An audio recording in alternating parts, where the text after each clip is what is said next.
We are going to look at part 2 of Kari Lake versus Piers Morgan. Now, I find these conversations genuinely interesting. I'm not a big Piers Morgan fan, and as I've said before, I now just ignore requests from his show to be on because they've now, like 4 times, David, can you be on in 2 hours? We're going to send a car, blah, blah, blah. And then it's just like gets canceled, 5 minutes before, and it's just a waste of everybody's time. I find them unprofessional. I think the show is kind of a mess. But every once in a while, Piers does a really good interview. Last time that Piers Morgan interviewed Kari Lake, who, of course, lost her gubernatorial race in Arizona, she really made herself out to look like a fool. And she was in London over the weekend or over the last few days. She did another interview with Piers Morgan. And these go so terribly. And, of course, I don't think Kari Lake realizes it. She promotes it as I face down Piers Morgan or whatever. Piers Morgan accurately tells her, listen, stop going back. You lost in 2020. Wouldn't it be better? I'm sorry, 2022. Wouldn't it be just better to stop talking about how Trump won 2020 and stop talking about how you won 2022? You guys didn't win, and look forward.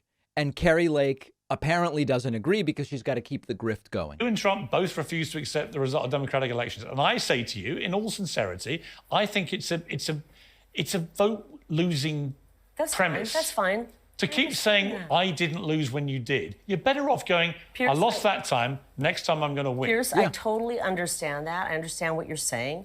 And I would just ask this. When you voted, when was the last time you voted? Right. Here? Yes. In the last election. Okay, so you voted. If you'd shown up and they said you're going to wait 5 hours and 61% of the polling locations had non-functioning equipment. None of this is true, remember. You waited 5 hours, you showed up to vote, and the tabulator refused your ballot. And they said, you know what, go down the road, drive 20. You have to prove Would you this. be okay with that? You have to prove all this. We have proven it. You haven't proven it. We have proven it. You haven't. It's been independently established. You haven't proven these allegations. I wish you were there. You say you were robbed. Trump says he was robbed. I've looked Trump in the face, and I've liked Donald personally a long time. But I said to him, I don't know why you keep saying you won the 2020. Nobody wants to go back. Because they think they raise money on it. I don't know if they still do. Look forward. Offer America a positive future. Give them a reason to vote for you next time. Stop banging on about 2020. Yeah.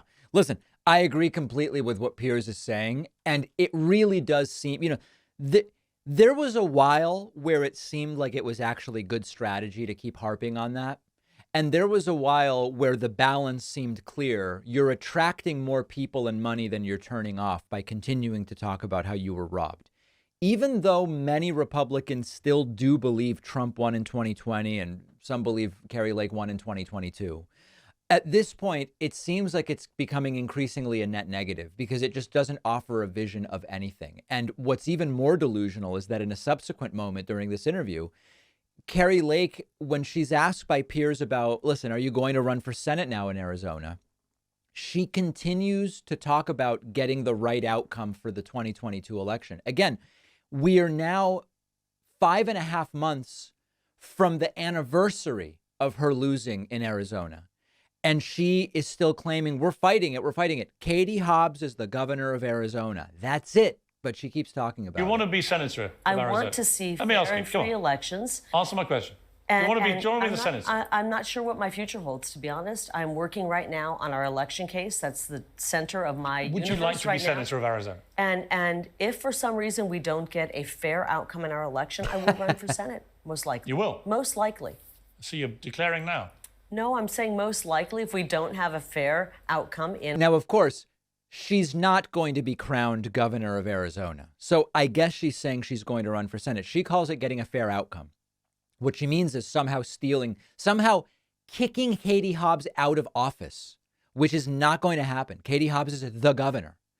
So I guess she's saying she's going to run for Senate. Our election case that I may consider running for Senate. And if Donald Trump says to you he wants you to be his running mate, what do you say? We've had this conversation. Come on. I said, if the royal family invites you in and they want you to come in. I said yes. You said yes. Good for you. Good for you. Would you do it, though? I don't think President Trump needs a vice president. He's that powerful. Well, he's going to have That's a cop out if I've ever heard one. We know Kari is desperate to be Trump's VP. Desperate to be Trump's VP. But that's really something. Trump is so good. He doesn't even need a vice president. Wow, there's an idea. If he runs. He's that powerful as a leader, he doesn't really need one. But I do hope he picks somebody who the media fears more than they fear him. Is that you? And you know why I think he should do that? Because then they'll stop trying to take him down. All right. So, I mean, you can get the gist of just how completely debased and disconnected from reality Kari Lake is. We'll look at one more clip of this. In this one, Kari Lake pulls out the big pharma's controlling everything thing. And this is the context of saying we can't really talk about the truth of vaccines. It's an anti-vax rant, riddled in an anti-corporate rant. You can't talk about big pharma, just like you can't talk about the military-industrial complex, because they control the media. Kari, nobody controls me. You cannot talk about big pharma. Famously, nobody controls me. You cannot, no. You can't talk about big pharma right now. You can't talk about how dangerous the vaccines are. Well, but that's not true. You can't talk about how dangerous I don't think the vaccines were dangerous. Really? No. You're not seeing some of the consequences? No, I think the vaccines actually were remarkably safe. Okay. Let's talk about something we could probably agree on. Yeah, the vaccines were remarkably safe. I wish they worked better at preventing transmission, but the vaccines were extraordinarily safe. And so this is a common refrain. So you really have to go beyond just a single sentence and delve into this whole big pharma controls sort of thing. It is absolutely true that pharmaceutical companies are large advertisers on TV. Most countries don't even allow direct-to-consumer advertising. Do you feel tired in the morning? You might be suffering from what, right? They spend a ton of money advertising their products. They spend money with pharmaceutical that's all absolutely true. They are profit-driven. All of those things are absolutely true. And also, the scale of pharmaceutical companies has led to incredible advances in our ability to treat and in some cases, I wish it were more, prevent disease, keep people alive in circumstances where they previously would have died. That's all of these things can be true at the same time. But there are numerous examples of investigative journalism, news organizations doing in-depth investigations into the practices of pharmaceutical companies. We've seen what's happened over the last 10 years with reports about opioids and the ways in which the pharmaceutical companies have lobbied and pushed for more prescribing, even though they knew that these were highly addictive. These things are featured on mainstream news programs all the time and independent programs as well. In 2020, CBS News had this major investigation about the cost of prescription drugs, and they actually interviewed pharmaceutical executives, industry experts, patients who couldn't afford medications. NBC News in 2019 had a major series about the opioid epidemic, and they interviewed families that were affected. They did investigations into how pharmaceutical companies were promoting the use. 2018, ABC had another one about opioid. All of these examples. So what they want to do is normally they say, let companies do whatever they want. Don't limit them. Don't regulate them, whatever. But now that we want to talk about supposedly dangerous COVID vaccines, which weren't dangerous, which aren't dangerous, now all of a sudden it's you're owned by the pharmaceuticals and nobody can talk about it. And everybody's being silenced and whatever the case may be. Kari Lake is fundamentally not a serious person. And my hope is, and from all of the data I've seen, she has a shot at being senator if she runs. My hope is that she is soundly defeated in 2024, if indeed she runs for the Senate in Arizona, much more soundly than she was defeated by a much larger margin than she was defeated in Arizona in 2022 running for governor. And quite simply, she lost. The person who got more votes is now the governor, and that's the right outcome. The weather is about to start warming up, and that often means sweating and chafing and sticking.